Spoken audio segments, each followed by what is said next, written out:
أنت الهادي أنت الحق أنت الهادي أنت الحق أنت الهادي أنت الحق ليس الهادي إلا هو ليس الهادي إلا هو ليس الهادي إلا هو ليس الهادي إلا هو أنا هو أنا هو أنا هو أنا هو أنا هو أنا هو أنا هو أنا هو أنا هو أنا هو أنا هو أنا هو أنا هو أنا هو أنا هو أنا هو لا إله إلا میرا مقصود و تیری ذات ہے مطلوب، اے اللہ تو ہے میرا مقصود و تیری ذات ہے مطلوب، اے اللہ ہم سب کو معاف فرما کر اپنی محبت و معرفت عطا فرما، اپنا علم و عرفان حقیقی سے نواز، ہمارے ظاہر باطن کو درست فرما، اپنا قرب معرفت عطا فرما، مولا اپنے حبیب صلی اللہ علیہ وسلم کی سچی پکی دائمی غلامی عطا فرما، اہل بیت اطہار کی سچی پکی دائمی غلامی عطا فرما، امام الواصلین امام العاشقین امام المتقین سیدنا صدیق اکبر سرکار کی دائمی غلامی عطا فرما، مولا عمر فاروق کی غلامی عطا فرما، مولا عثمان کی غلامی عطا فرما، مولا علی پاک کی غلامی عطا فرما، مولانا سچے پکے راہ پر دائمی استقامت عطا فرما، اپنے حبیبوں کی سچی محبت عطا فرما، اپنے حبیب لاسانی سرکار کی راہ کرم پر اور راہ دستگیری پر اور مولا ان کے ہدایات پر چلنے کی توفیق عطا فرما، اپنا خاص فضل و کرم عطا فرما، ہم سب کی حاضریاں قبول و منظور فرما، قبول و منظور فرما، بحق لا الہ الا حسین باغ نبوت کا پھول ہے، حیدر کی سنگان ہے پھول بٹول ہے، حیدر کی سنگان ہے پھول بٹول ہے، اللہم صلی علی سیدنا و مولانا محمد، اللہم صلی علی سیدنا و مولانا محمد۔ مجھے پیر ملا ہے لاسانی، کیوں فخر کروں نہ قسمت پر، مجھے پیر ملا ہے لاسانی، مشہور زمانے سارے میں تیری جود و صفا ہے لاسانی، چھا جائے گی سایہ بن کر انوار کی چادر لاسانی، رحمت کی گھٹا ہے لاسانی۔ جناب محمد کی پہلی رات تھی اور میں مرشد لجپال کا کلام سن رہا تھا، مجھے اس دربار کی حاضری ہوئی خواب میں، جس کے بارے میں غوث پاک فرماتے ہیں کہ میں اگر ان کا دور پاتا تو ان کے ہاتھ میں بیعت ہوتا۔ اس پہلے دربار کی داتا گنج بخش علی حضویری رحمۃ اللہ علیہ، جس کی مزار شریف ہمارے پڑوسی ملک میں ہے، وہاں پہ آپ کے عام ہیں۔ پہلی رات مجھے اس در کی زیارت ہوئی، آپ نے مجھے فرمایا کہ تم در حق پہ بیعت ہو گئے، اس در پہ بیعت ہوئے ہو جہاں پہ اللہ رسول کی نظر ہے۔ یہ پہلی رات کی کرامت ہے۔ نظام کی خدمت کی میں نے اور ان کی صحبت میں بھی رہا، لیکن مجھے قلبی سکون میسر نہ ہوتا تھا، اور جہاں کہیں بھی میں کسی پیر صاحب کے بارے میں کچھ سنتا تو ان کے پاس پہنچ جاتا، لیکن میں جتنے بھی پیروں کے پاس پہنچا کسی نے مجھ کو دلی طور پر تسلی نہیں دی، اور میری تشنگی جو کی تو رہی، تو اسی تلاش میں تھا، اور میں قلبی مطمئن نہ ہونے کے باعث اکثر پریشان رہا کرتا تھا کہ نہ جانے اپنا کیا ہوگا، کیا بنے گا۔ تو جب میں نے شاہین نگر میں محفل پاک لاسانی میں پہلی مرتبہ جب میں پہنچا تو اسٹیج پر رونق افروز ایک پرکشش چہرے والے اور نورانی چہرے والے ایک نوجوان درویش کو دیکھا ہوں، اور وہ ذات مبارک محبوب لاسانی سرکار، محبوب احسان مصطفیٰ ہمارے جناب والا عمران نقشبندی صاحب کی ذات مبارکہ تھی۔ تو جب میں نے آپ کا پرکیف اور پروجھ بیان سنا، اور جب میں آپ کا بیان سن رہا تھا تو اس وقت مجھ پر ایک عجیب سی کیفیت طاری ہو گئی، میرے دل نے اس طرح سے حرکت کرنا شروع کر دیا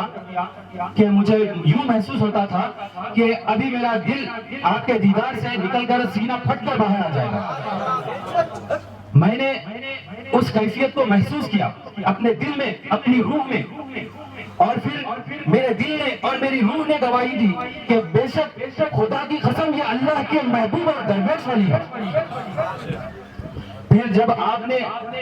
ہمارے مرشد پاک احسان مصطفیٰ صوفی مسعود احمد صدیقی لاسانی سرکار رحمۃ اللہ علیہ کے بارے میں ارشاد فرمایا اور ہمارے پیر و مرشد کی شان و عظمت بیان فرمائی تو میری حیرتوں کی کوئی انتہا نہ رہی کہ ایسی شان و عظمت والے ولی اور ایسے اللہ کے فقیر جن کا کھلا اعلان ہے کہ گندے سے گندے بندے کو میرے پاس لے کے آ جاؤ، برے سے برے گناہگار کو میرے پاس لے کے آ جاؤ، اگر میں اللہ کی بارگاہ میں رسول اللہ کی بارگاہ میں نہ لے کے جاؤں تو مجھ کو لاسانی سرکار نہ کہنا۔ تو ایسا عظیم اعلان کرنے والی شخصیت تو واقعی یہ کوئی اللہ کا حبیب ترین ہستی ہو سکتی ہے۔ تو میں نے فوری عمران صاحب کے ہاتھ پہ ہمارے مرشد پاک کی نسبت اختیار کی اور اس کے بعد سے میری دل کی کیفیتیں چینج ہونا شروع ہو گئی۔ نیکی کا کام کرنا آج وہ الحمدللہ میرے مرشد کی نظر سے اور عمران صاحب کی برکت سے وہ کام آسان لگتا ہے اور اللہ کا ذکر کرنے میں دل لگتا ہے اور لذت محسوس ہوتی ہے، ایسی لذت محسوس ہوتی ہے کہ دنیا کی ساری لذتوں کو وہ مٹا دیتی ہے، دنیا کی ساری فضول لذتوں سے وہ غافل کر دیتی ہے۔ تو جب بھی اللہ رب العزت کا ذکر سنتے ہیں یا رسول پاک صلی اللہ علیہ وسلم کا ذکر سنتے ہیں یا اللہ کے حبیبین اور محبوبین کا ذکر سنتے ہیں تو ہماری روح ہمارے مرشد پاک کے فیض سے اور آپ کے کرم سے تڑپ اٹھتی ہے اور ان کیفیات سے لطف اندوز ہوتی ہے۔ تو سلام کی خاص احسان اور آپ کا اکرام جو ہمارے مرشد پاک کی صورت میں جلوہ نما ہے۔ سبحان اللہ۔ تو میں نے اس کے بعد بہت سارے کرم نوازیاں ہوئی میرے مرشد پاک کی۔ ایک مرتبہ میں نے خواب میں دیکھا کہ محفل پاک لاسانی سجی ہے، کہیں روڈ پر محفل سجی ہے تو ایک شخص کہتا ہے کہ ابھی حضور صلی اللہ علیہ وسلم تشریف لانے والے ہیں۔ جیسے اس کے منہ سے الفاظ ادا ہوتے ہیں میرے آقا حضور نبی کریم صلی اللہ علیہ وسلم تشریف لے آئے اور میرے سامنے سے گزرنے لگے اور مجھ جیسے گناہگار اور بد کردار اور اللہ بہتر جانتا ہے کہ مجھ جیسے گناہگار کو میرے نبی کریم صلی اللہ علیہ وسلم نے اپنے زیارت پاک سے نوازا۔ سبحان اللہ۔ میں نے آپ صلی اللہ علیہ وسلم کے قلب مبارک کا بوسہ لیا خواب میں اور مزید بہت ساری کرم نوازیاں ہوئی اور میرے والدہ پہ الحمدللہ حضور پاک کی سرکار رحمۃ اللہ علیہ کی نگاہ فیض سے میرے والدہ نے حضور صلی اللہ علیہ وسلم کو 2 مرتبہ مشاہدے میں یعنی جاگتے میں مشاہدہ کیا حضور علیہ السلام اور حضرت ابراہیم علیہ السلام کا مشاہدہ کیا اور بی بی مریم علیہ السلام کا مشاہدہ کیا۔ بڑی خوشی ہوئی اس محفل پاک میں شرکت فرما کر۔ اللہ رب العالمین قرآن مقدس میں ارشاد فرما رہا ہے الا بذکر اللہ تطمئن القلوب۔ ذکر خدا حاصل کے بغیر انسان کو سکون حاصل نہیں ہوتا۔ تو الحمدللہ رب العالمین ہمارے صوفی عمران صاحب مقدس اللہ علیہ کے یہاں کا جو پروگرام ہوتا ہے جو محفلیں سجتی ہیں الحمدللہ اس میں ہوتا یہی ہے کہ اللہ کے رسول کی بات ہوتی ہے، الحمدللہ اللہ والوں کی بات ہوتی ہے، جس کو رب تعالیٰ کی قربت حاصل ہو جاتی ہے ایسے لوگوں کا تذکرہ۔ اور میں کہوں یہ ہمارا عقیدہ ہے کہ ایک تو اللہ کے رسول کے ذکر سے انسان کو راحت حاصل ہوتی ہے، لیکن جو انسان اللہ کے رسول کے ذکر سے اپنے آپ کو اللہ تبارک و تعالیٰ کے سپرد کر دیا ہے ایسے لوگوں کے ذکر سے بھی انسان کو راحت حاصل ہوتی ہے۔ الحمدللہ رب العالمین صوفی مسعود صدیقی رحم اللہ آپ کا مشن کیا تھا؟ آپ نے اپنی زندگی محافل ذکر سجا کر کے جو ہے اللہ کے سپرد کر دیا۔ پڑوسی ملک کے اندر آپ کا جو بھی مشن چل رہا تھا الحمدللہ میں نے لوگوں کی دنیا میں غوطہ زن ہو کر کے میں نے جب مشاہدہ کیا تو میں نے یہ اپنے آپ کو جو ہے تاثر دیا کہ الحمدللہ رب العالمین یہ بندہ جو تھا بہت ہی بہترین کام انجام دے کر اس دنیا سے رک سکتا اور لوگوں کو اپنے طرف مائل کرنے کے ساتھ ساتھ اللہ والا بنا کر کے دنیا سے گزرا، اللہ والا بنا کر کے دنیا سے گزرا۔ الحمدللہ رب العالمین عزت تو اللہ کی طرف سے ہوتی ہے، عزت تو اللہ کی طرف سے ملتی ہے۔ تو الحمدللہ رب العالمین جو مقام اور جو مرتبہ ہمارے صوفی مسعود صدیق رحمہ اللہ کو ملا ہے، یہ ہمارے اور آپ کے دینے سے نہیں ملا ہے، خدا کے دینے سے ملا ہے، خدا اور اس کے رسول کے دینے سے ملا ہے۔ الحمدللہ رب العالمین، اللہ کا یہ محبوب بندہ محفلیں سجا کر اللہ کے رسول کا ذکر لوگوں کو سنا کر اللہ کی قربت ان کے دلوں میں بسا دیتے تھے، اور یہی ان کا مشن رہا ہے۔ اور الحمدللہ رب العالمین آج بھی ان کے مشن پہ عمل پیرا ہونے والے جتنے بھی اشخاص ہیں، الحمدللہ رب العالمین انہیں دیکھ کر ہی پتہ چل جاتا ہے کہ حضرت کا مشن کیسا ہے۔ اچھا یہ بتائیے کہ انسان اپنی ذات سے پہچانے جاتے ہیں کہ اس کی حقیقت کیا ہے؟ انسان اپنی ذات سے پہچانے جاتے ہیں کہ اس کی حقیقت کیا ہے۔ تو اب ہمارے حضرت صوفی مسعود صدیق رحمہ اللہ کی حقیقت کو جاننا چاہیں تو ان کے چاہنے والوں کی شکل و صورت کو دیکھ کے جان لیں کہ ان کی حقیقت کیا ہے۔ الحمدللہ رب العالمین، جوانی کی دہلیز پر جہاں انسان نہ جانے کتنے شیطانی وسوسے کے شکار ہو کر اپنی زندگی تباہ کر دیا، اور آج ایک نوجوان دنیاوی خواہشات کو بالائے طاق رکھ کر اللہ میں مصروف ہو جانا، یہ ان کی کرامت نہیں تو اور کیا ہے؟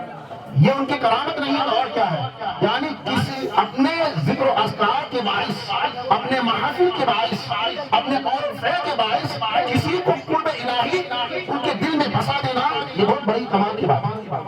بہت بڑا کمال ہے۔ الحمدللہ رب العالمین، میں مختصر گفتگو کر کے رخصت ہو رہا ہوں کہ آپ اگر دیکھیں کہ صوفی مسعود صدیق رحمہ اللہ کے کارناموں کو اگر دیکھیں تو میں سمجھتا ہوں کہ سب سے بڑا کارنامہ ہمارے سامنے موجود ہے، حضرت کی صورت میں حضرت کا کارنامہ ہمارے سامنے موجود ہے کہ اگر اپنی زندگی کو اللہ تعالیٰ کی راہ میں صرف کرنا چاہتے ہو تو آؤ حضرت کے آغاز سے سمجھ جاؤ، حضرت کے دامن سے وابستہ ہو جاؤ، انشاءاللہ العزیز تمہارا بھی وہی مقام ہے اور بن جائے گا جس مقام پہ حضرت ہے، تمہارا بھی وہی مقام ہوگا جس مقام پہ حضرت ہے، تم بھی اسی قیمت میں بکو گے جس قیمت میں حضرت بکتے ہیں، وہی مقام ہو جائے گا۔ خدا کے بارگاہ میں دعا کروں کہ اللہ تبارک و تعالیٰ سرکار مسعود صدیق رحمہ اللہ لقب جس لقب سے آپ جانے جاتے ہیں وہ لاسانی سرکار سے آپ جانے جاتے ہیں، پہچانے جاتے ہیں، میں خدا کے حضور دعا کروں کہ اللہ اس محفل پاک کے برکت سے حضرت کے مراتب و مرتبہ میں اللہ مراتب و درجات میں اللہ بلند عطا فرمائے، اور ان کے توسل سے اللہ اس محفل پاک اپنے حضور کو قبول فرمائے۔ وما علینا الا البلاغ۔ السلام علیکم۔